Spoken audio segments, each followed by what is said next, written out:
Evening all, Armchair Coach here again. Something a little bit different again this week. Last week we had a focus on hands from a technical point of view. Tonight we're going to have a focus on hands from an S&C perspective.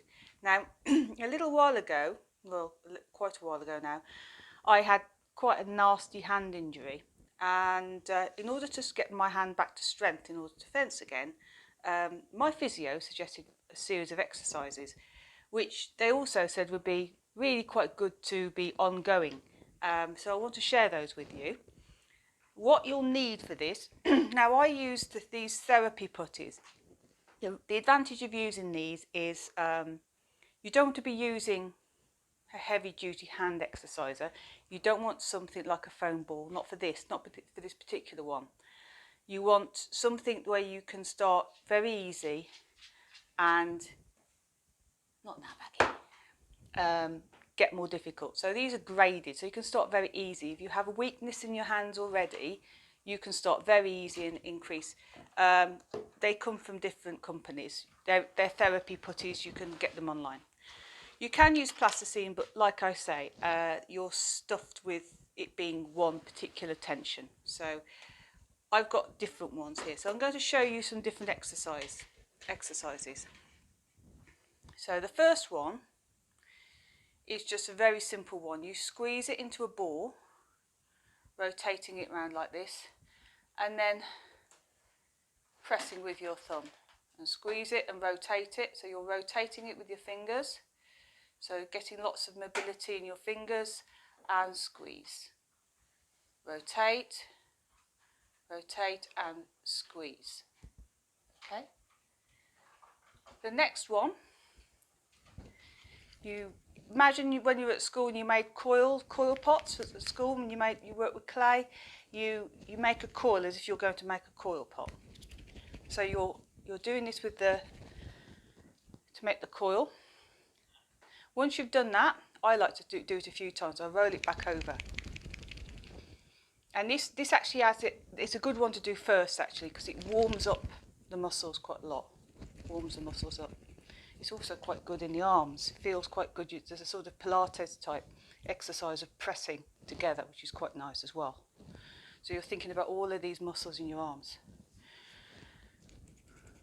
And you can feel the muscles it's activating. Once you've got your coil, take each thumb, start with your index finger and squeeze.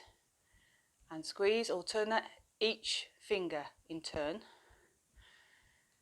Yeah, and then again. You want to repeat this about 20 times. Do one set of it. So each round, each one along, that is one set. So one, I've done 3. I might want to then make another coil, squeeze it and go 1, 2, 3, 4. So that's one turn, and you do that 20 times. Do it a couple of times a day, and you can alternate in between that with doing that grip again, and rotate and grip, rotate and grip. I think there was another one I had as well. No, that's it really. So you can combine those. So you're rotating, gripping, rolling out, feeling all the tension there. So you're pressing and then pinching. As that starts to get easier if you've got these therapy putties, there's lots of companies do it. There's a company called Dura, this one's Meglio, this one's called Mobilis, there's loads of them. You start off with an easy one and they're colour coded, and then you move on to a harder one. But you can it's good to start off with a relatively soft one. Start off with medium for most people, unless you've got a really quite severe injury. But if you've got a severe injury, you can get a softer one than this. But for most fencers, I would say start with medium and go from there. Okay, so I think this is a good thing for anybody to be doing who's not been fencing for a while.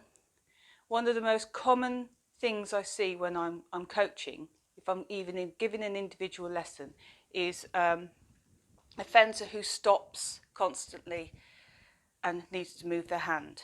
And I think when somebody's had a break, there's a real danger of straining tendons and ligaments, and this is just managing to reactivate everything and avoid injury when we come back to fencing.